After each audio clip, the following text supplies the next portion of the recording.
শ্রাবণ মাসের আজ তৃতীয় সোমবার। আজ আমরা গিয়েছিলাম তারকেশ্বরে যাওয়ার জন্য আমরা প্রথমে চলে গেছিলাম হাওড়া, এবং হাওড়া থেকে ওখানে ট্রেন ধরে সোজা আমরা ওখানে আধ ঘন্টার জার্নি করে চলে গেলাম শ্যাওড়াফুলিতে। তো শ্যাওড়াফুলি ওখানে গিয়েছিলাম গঙ্গা মায়ের ওখান থেকে জল আনতে, কিন্তু এখানে নামার পরে ভিড়টা ঠিক কী প্রকার ছিল সেটা একটু তোমাদেরকে দেখা।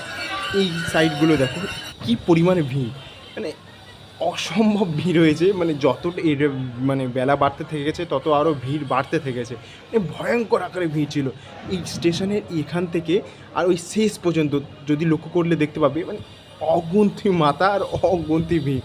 আর এতটাই ভিড় ছিল যে প্ল্যাটফর্মে এই ওভারব্রিজ থেকে যাওয়ার মতো রাস্তাই ছিল না, এতটা পরিমাণের লোক আসছিল।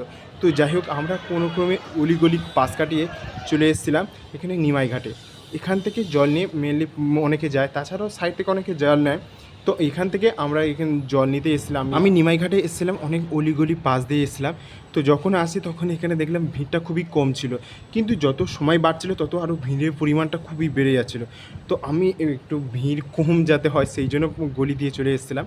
তো এখানে এসে দেখলাম যে অনেকে জল ভরে নিয়েছে এবং অনেক রকমই বাঁক ছিল, কিন্তু এই বাঁকটা সেরা ছিল, যেটা পাকিস্তান জঙ্গি কার্যকলাপ করেছে তার বিরুদ্ধে, যে আমাদের অপারেশন সিন্দুর ঘটনাটা করা হয়েছে আমাদের আর্মিদের দ্বারা।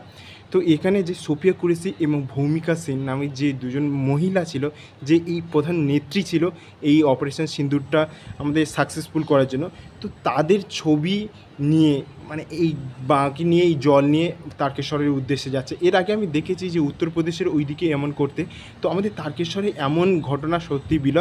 আর এদের সম্মানার্থে মানে এই যে অপারেশন সিন্দুরে তাদের ছবি দিয়ে এবং এই বাঁক নিয়ে জল নিয়ে বাবার মাথায় ঢালতে যাচ্ছে, সত্যি এক দুর্লভ দৃশ্য ছিল। আর